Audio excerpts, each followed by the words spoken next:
All right, so we're going to pick up where we left off. We were doing that search in Autauga County, Alabama. And this is for all of you guys that are taking our class for um, title abstracting. We are going through here and making sure that you're going to have access to everything that you're going to need to complete your report. Let me see. I'm going through here trying to see. Let's see.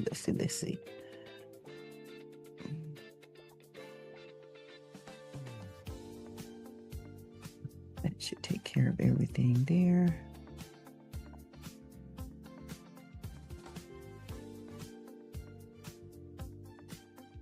All right. Hopefully you can see me better on the screen. I think I was in a smaller area. So yesterday, if you can remember, what we did was we walked you through what the order looked like.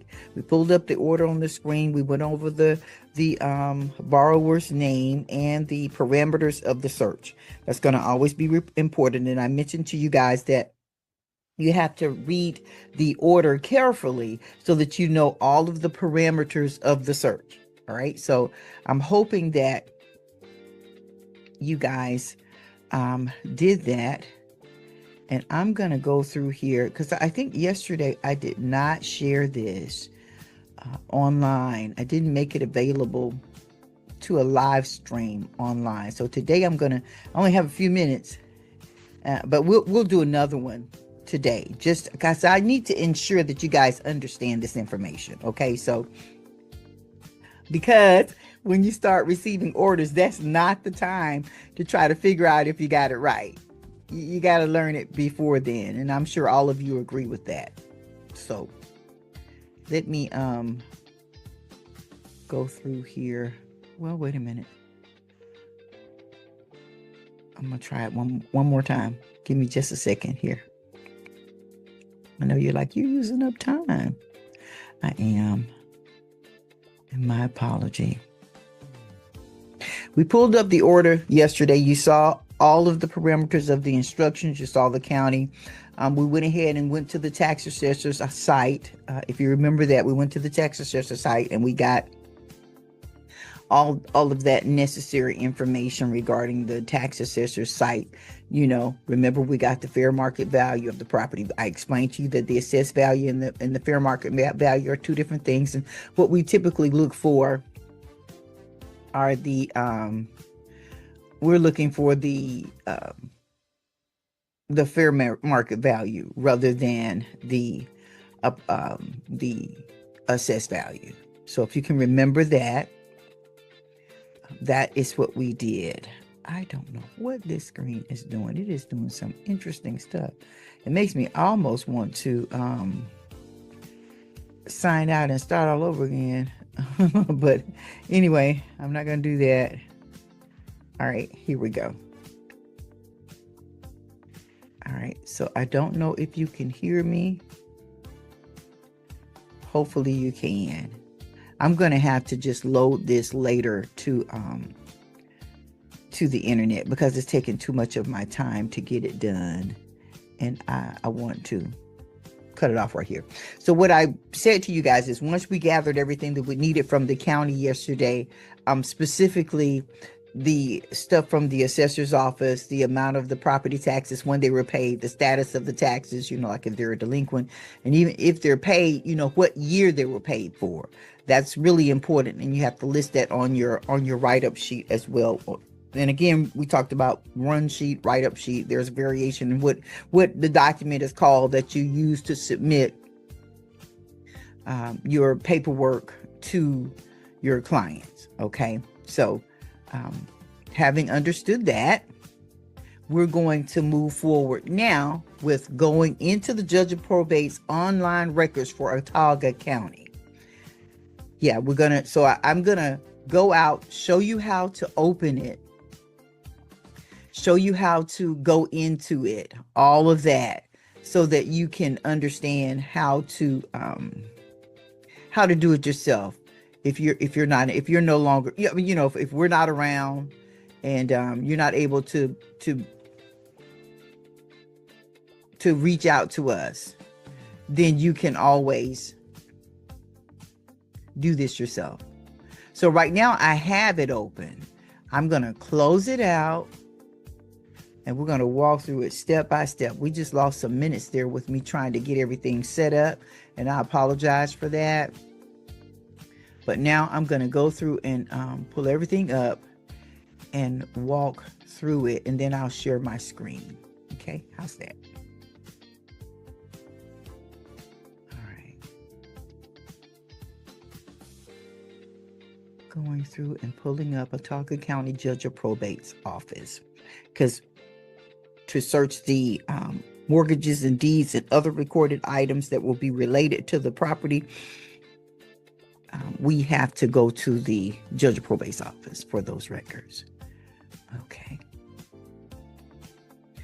And just a reminder, if you ever need back chain records, like if you're doing a state statute, 60 years, 30 years, 40 years, whatever, 50 years, depending on what state you're in, or if you're just doing a 20-year search and you need to do some reverse index search to verify the previous owner, how they purchased the property and such, you can go to mapping sometimes, and the mapping department of each county will sometimes have significant records that pertain to the prior owners of the property. Okay, so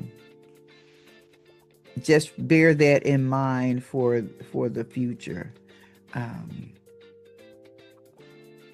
All right, here we go. All right, so you know what? I went through that process and you guys didn't see what I did. I'm going to do it again. I'm going to do it again because I'm very serious about making sure that you guys can get to this point. So here I am here at this point. Hopefully you can see my screen. Okay. All right, so you see this screen here. This is Autauga County online Judge of Probate records, right? But how did I get here? So I am going to do this all over again. So I just went to Google and typed in, it's there now, but I typed in Autauga County, Alabama. Autauga County, Alabama Judge of Probate's office. If I wanted the tax assessor, I would say Autauga County, Alabama Judge of Probate. If you want Minnesota or Hennepin County in Minnesota, you would type in Hennepin County, Minnesota. You could say Judge of Probate. You could there though it is Register of Deeds. It's either Register of Deeds or Clerk of Courts. And if you don't know, if you're working in a state, you're not from that state, and you don't know what office the mortgages or deeds are recorded in, always go to the county name, the state, and then the tax assessor's office. Always go to the tax assessor's office, and you can either reach out to them and call them and say, listen, which office are the mortgages and deeds recorded in, or the land records? That's more specific. Which office are the land records recorded in? And they'll tell you which office it is, and then you can Google the county, the state, and the name of that office where the land records are recorded. And in some counties, you can type in the county, the state, and then land records, and it'll take you to the office where those documents are recorded. But if when in doubt, always search the county, the state, tax assessor's office. The contact information will come up. You can reach out to them and call them. Sometimes when you go to the tax assessor's records in a county, it will also have a way for you to go to the land records. Yeah. But if you don't see it, call them. Ask the tax assessor's office, what's the name of the office where our land records are recorded for this particular county in our state? Okay. But it's easy to Google it if you know the name of the office where the land records are recorded. Here in Alabama, it's Judge of Probate. In Georgia, it's Clerk of Superior Court. I think in Alabama, in some areas, it's Clerk of Courts. In some areas of Florida, it's Circuit Court Clerk. It just depends on where you are. Tennessee is Register of Deeds. Depends on where you are. All right. So See, I pulled it up here. Now, sometimes they'll actually have the county online records. Now, you got to be careful with that because that may not be the county. That may be a private company that is selling the online records. And so the fee is going to be more expensive, right? So you want to make sure you're going to online records that have been provided by the county. It will still be a fee involved in some cases for copies, but it'll be a nominal fee. So you see what I did? I clicked on that and then I went to land records. There were several choices there. I went to land records because that's what you'll be researching, land records. All right, so if you remember the order that we have, the last name on the order, and let's see, I wonder, can I pull the order up at the same time that I've got this? Because that would be good. If I can pull the order up at the same time that this is up, that would be super awesome. Let's see. I want to pull up a copy of the order so you can see what the order looks like. And remember, from the tax assessor's office, we also, from their tax property record card, we got the deed references also. Yeah.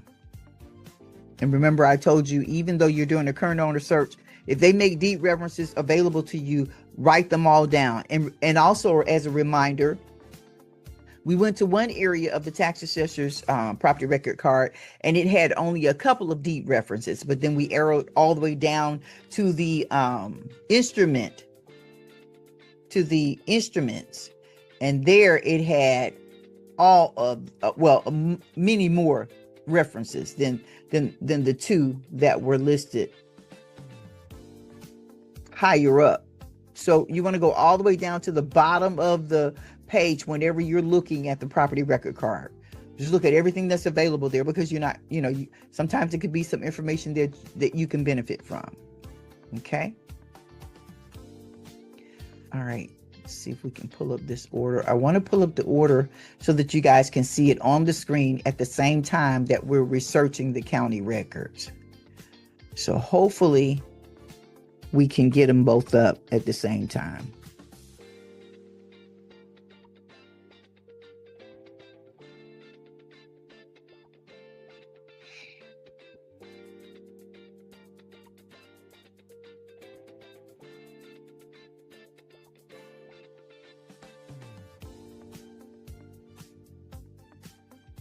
Okay, so if it opens up, hopefully it won't knock out the other screen that we have up of the county records.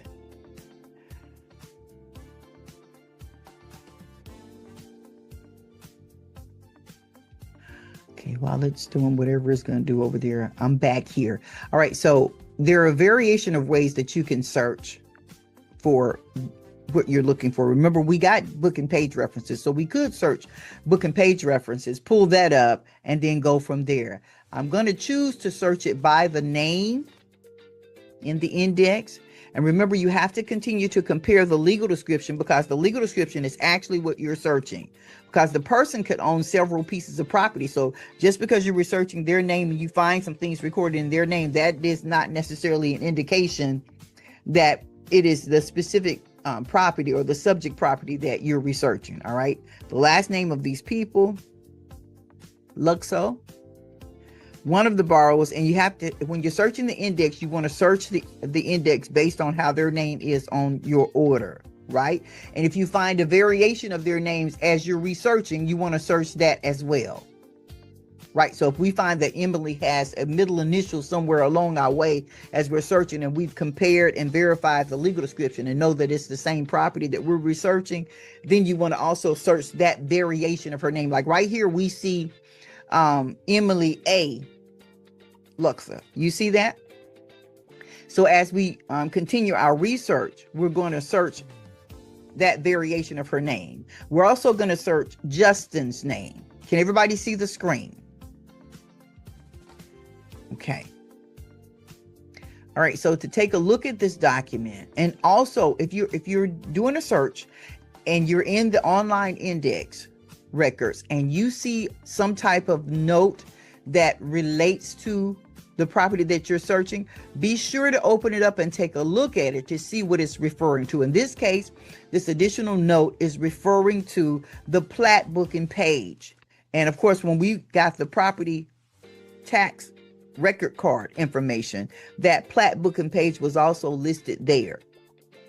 So you want to compare and make sure it's the same plat booking page and subdivision name that compares to your property that you're searching. When you get that legal description information from the tax assessor's office, sometimes it's going to be meets and bounds, but whatever it is, you want to make sure you document that, or just make a copy of the property record card so that you can be certain that you are researching the same property or that it's related to the same property. Okay, so that's what that was. It was a related document that this was referring to, and you want to open all related docs, because in this case, we're going to have to get a copy of the plat, because remember we saw at the bottom of the order, that is one of the requirements. They want a copy of the plat.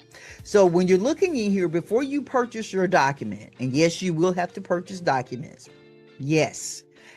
As an abstractor, there are so many options for you. As an abstractor, you have the option of working for someone else, being employed by somebody else to do this work. And it is such a wonderful opportunity. I've had the opportunity of doing them both, of being an independent abstractor and the opportunity of having, working for someone else doing it. So you can look into that and see how you feel about that. But I just want to let you know, if you're working for somebody else, they should be paying for the copies because they're your employers. But if you're doing it independently, it's your own corporation, you want to make sure, and that's another thing that we teach. So if we're teaching you Easy Corporate Comprehensive Curriculum for new business owners, there's a chapter, I think chapter 12, when we show you how to set up your company budget so that you have operating expenses. You've got some funds that you retain. You've got that you keep in a interest-bearing account that you retain. That's just for accruing interest. You've got monies that you keep in an escrow account that are just for copies and fees that are specific to title abstracting. You keep those in that particular escrow account. Those fees are already accounted for, and you don't touch those. But that way, when you're doing your title research, you're abstracting, you always have funds available to pay for your copies. Yeah, because copies have to be paid for. Yeah. But again, once you become an abstractor and you're working for an employer, that's one thing that you don't have to worry about. So it just depends on how you want to do it. And remember, entering into the title insurance industry by way of becoming an abstractor is a nice stepping stone. You earn a very good living as an independent abstractor or as being employed by someone. Either way, it's lucrative. And then from there, you want to continue your studies so that you understand more about title insurance industry. And you may decide to take the class, the state required class, to become a title insurance agent in whatever your state is. And you can go ahead and get your licensing done there as a title insurance agent. And then you can go from there. As you continue your studies, you may want to move into underwriting. There's a huge variation of things that you can move into. You might want to move into sales when it comes to being a title agent. So many ways that you can benefit as starting as a title abstractor in this industry. Okay, so you're looking at the index here, right? This is the deed. In this particular index, you can take a look at the documents before you purchase them, because what you want to do is verify that you've got the right legal description. So we found out when we were looking at the tax assessor's records that we are going to be researching lot 11 Glenbrook subdivision, right? Okay. All right. We know it's plat 3C, and the plat booking page is 2015 at page 2. So this is our legal description.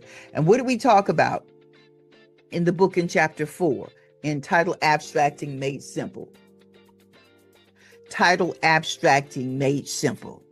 If you're in chapter 4, it's going to talk about the system that's in place that sets up a grid so that if you're looking at the public land survey system and your property is not in a subdivision, then it sets up those quadrants, and it's got section, township, and range. That's if you're looking at the parcel grid and your property is not in a subdivision. Well, the property that you're searching now is in a subdivision. We know that because it gives the lot number, and it tells us that it's in Glenbrook, and it has a plat book where the subdivision has been platted into certain sections so that you can find it.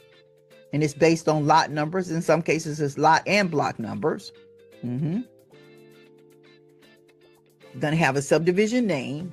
This lets you know that your property is in a subdivision. If it's not in a subdivision, it's going to be a type of legal description that we describe as meets and bounds. You want to go to starting on page, I would say starting on page 37. You immediately move into different types of legal descriptions.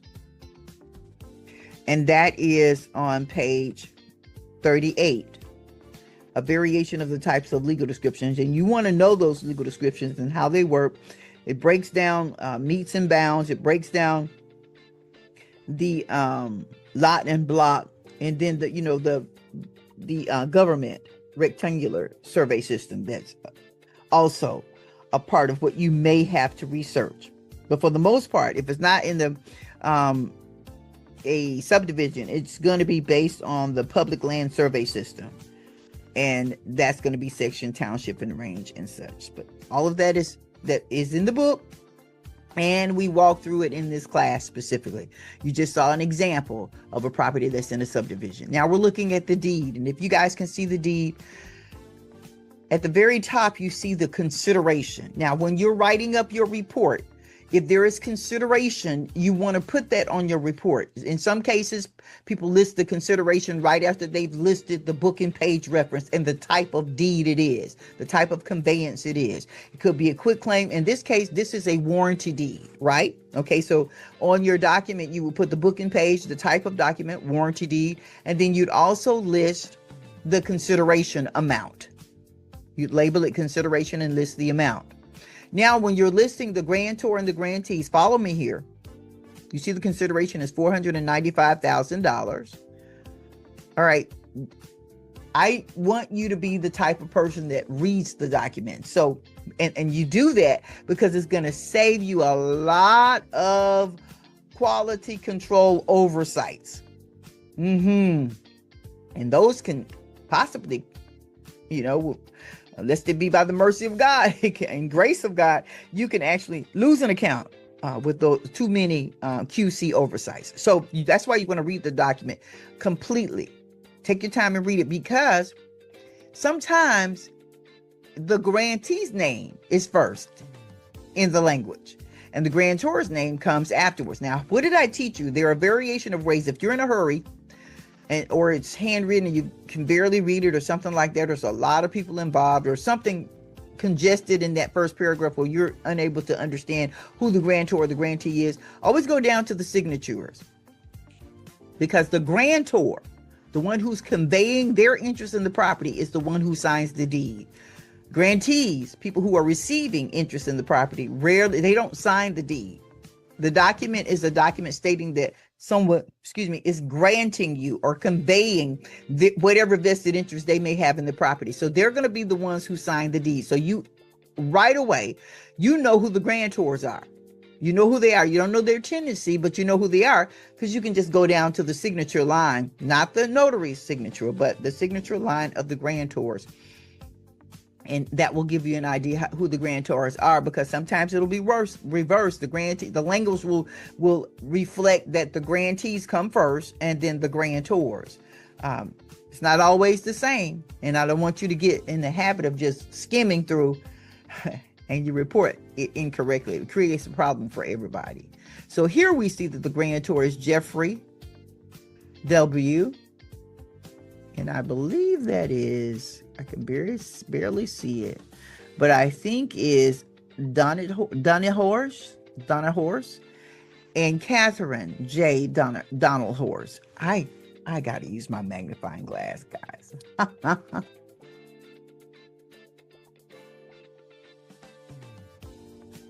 I'm sorry. It's Donnet Horn. Donnet Horn. Yeah. Jeffrey W. Donathorn and Catherine J. Donathorn, comma, husband and wife. And that's how you're going to type it on your report. All right. Now, the grantee is Emily A. Luxa. Remember, we got to research that name variation because the order didn't have the middle initial on it. So now that you see a name variation, you got to search it. If you see it, yeah, you got to say something. And that meaning that you research it and you type it in your report. And the other grantee is Justin A. Luxo. All right, now let's look for their tenancy. As we continue to read, here referred to as grantees for and during their joint lives as joint tenants. All right, so there is your tenancy. There's your tenancy. You can type out the full for and during their joint lives as joint tenants, or you can type in for and during their joint lives. But that is your tenancy. And on this order, and I would venture to say on all orders that you get, always list the tenancy. Always give the tenancy. Because what you're doing is you're trying to give as much information to the title examiner as possible so that that individual has the information that will set them up for success in terms of preparing the title commitment. All right, so that's the information that's on the deed, okay? All right, now if you were going to purchase the deed, you would click here. See where it says add to the cart? Click there and add that to your cart. All right, you'll know it's added when all of a sudden you're given the option to remove it from your cart. Okay, so now we've got a mortgage. Now we're searching deeds and mortgages. And remember, this deed was recorded when? June 2024.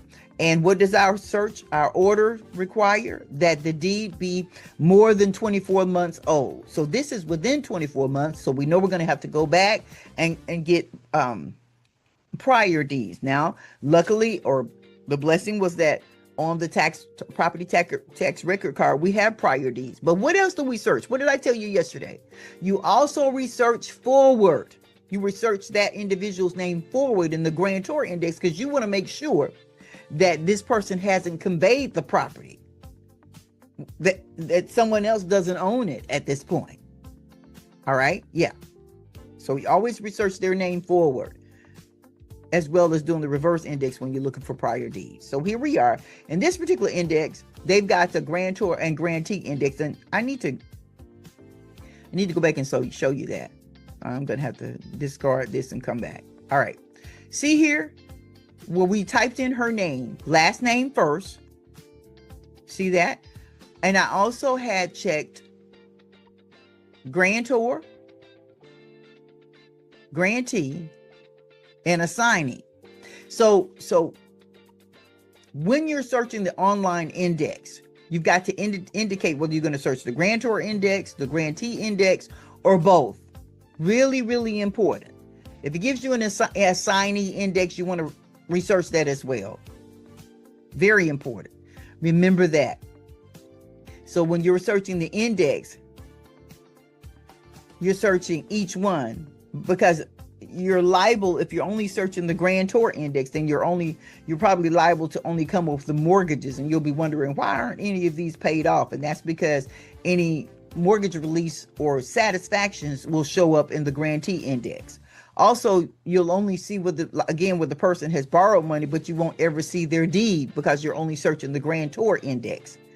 You'll need to search the grantee index as well. And so here I have all three of them marked. All right. Wanted to make sure that you understood this. So when you hear me talking about the online records and whether it's grantor or grantee index, you need to make sure that you've chosen each index to verify everything about the property. Whether they borrowed money on the property, whether they conveyed it to somebody else, that's what the grantor index will show. If they paid off some liens, paid off some mortgages, or if the property has been granted to them, that's going to show in the grantee index. All right. Okay. I'm going to have to end here in just a moment, but let's just take a look at this mortgage. All right. See, there's a related note. There's a cross-reference note right here underneath this mortgage, right? Let's see what it says. Okay, so in looking at this, it's showing the black plat book and page of the land in which, that was encumbered. It's got the plat book and page there, and it's showing the deed reference, the current deed reference, which is actually a deed forward. It's in 2025. And remember, our deed that we were searching, the original deed where Justin and Emily got it, was in 2024. But it looks like they did a survivorship deed or a trustee deed. All right, and that was recorded in 2025.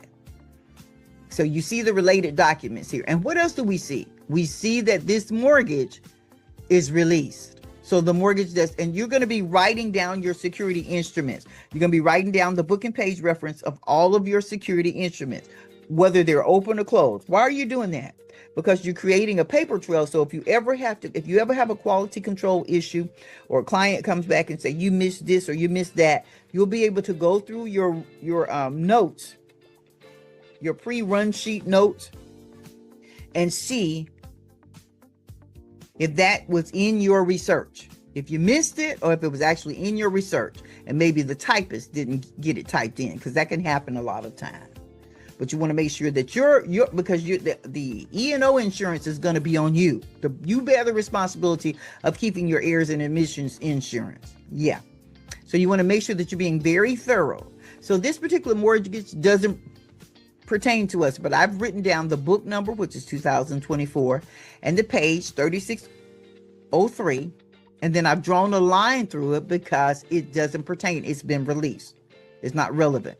Now here's that deed right here, that the trustee deed.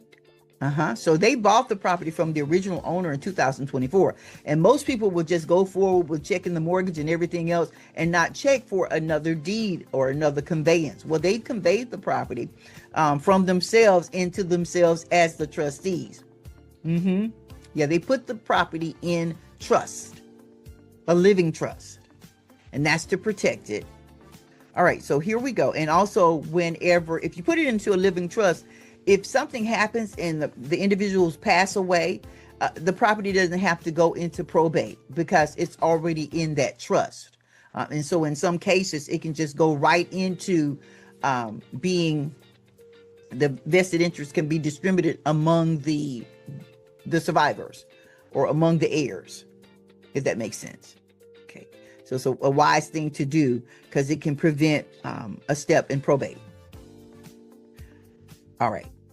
All right, so here we go. Or if the person becomes incompetent and the property is in trust, then the individuals who have been named in the trust as beneficiaries can now begin to do what it is that they need to do as far as the property vested interest is concerned, without having to deal with any other entities, because it's already been stated in the trust. All right, so we see here some related documents. Let me go back. Did everybody see what I did? I clicked here on the get accustomed to clicking to see what the notes are saying regarding that instrument before you even open the instrument up. Look at the related documents. Here is telling us again that we're on the right track. We're still searching the right property. This is a blessing because you won't always see the related notes referring to the plat book and page, so that you know you're searching still the right property. In some counties, they don't even have the legal description in the index notes. So you're not sure if you're searching the right legal description without opening up the document and specifically reading the legal description. All right, so here we are. Same plat book and page, but look here. There is a mortgage that's related to this. And it's that mortgage that's already been paid in full. It's already been released. So we don't need either of those notes for now. We do need to get our plat book and page reference.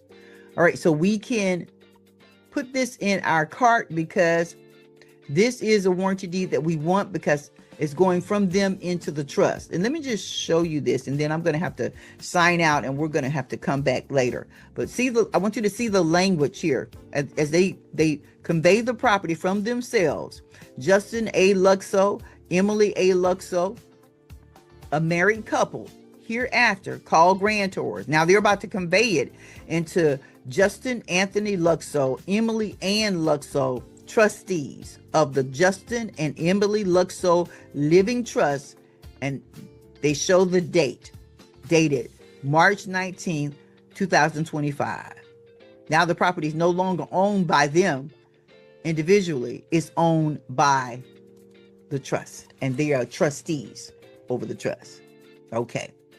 All right, so that's that mortgage that we were talking about that's been full. This is a copy of the release for that mortgage. If you click on it, the related notes, it'll take you to that book and page reference of the mortgage that we know that has been released. When you come up on these, you want to check everything. Look at it anyway. Even if you think you know, look at that document anyway. Lastly, here is the mortgage that's actually open. And we're going to have to come back to this because I'm out of time. But I will be back shortly today so that we can finish this up and then walk through typing it up and getting ready to submit it to the client. This is the mortgage that's open. Book 2025, page 4472. And if you look, there are, well, the verification of the plat book and page, same plat book. So we know we're researching the right property. This is subject to the right property. And this is not released. It's still open. And we know it's not released because it's not showing that it's released. And so on this order, you only need the first page, signature page, first page, and all the relevant pages that have pertinent information on it. So when you see an order and it says first page, signature page, PUD, writer, and legal description, you want to also exercise common sense, because if that first page doesn't have all the relevant information on it, then you got to get the pages that do, in addition to the first page and the signature page. Get the pages that have the relevant information, i.e. the date, the names of the borrowers, the loan amount, the type of loan that it is, if there's a parcel number listed on there or a reference address. Get those pages. So that may be the first 3 pages and the signature page and the PUD writer and the legal description, right? So when you're looking at the instructions, you got to add a little common sense to those instructions as well. I am signing out right now. I really do appreciate. I didn't add that to my cart because when we come back, I'll show you how we're going to pull out the relevant pages to add to the cart. I apologize for leaving so abruptly, but I've got to get on another call. And so I'm going to have to leave you guys for now, but we will further discuss this and finish this report. Great.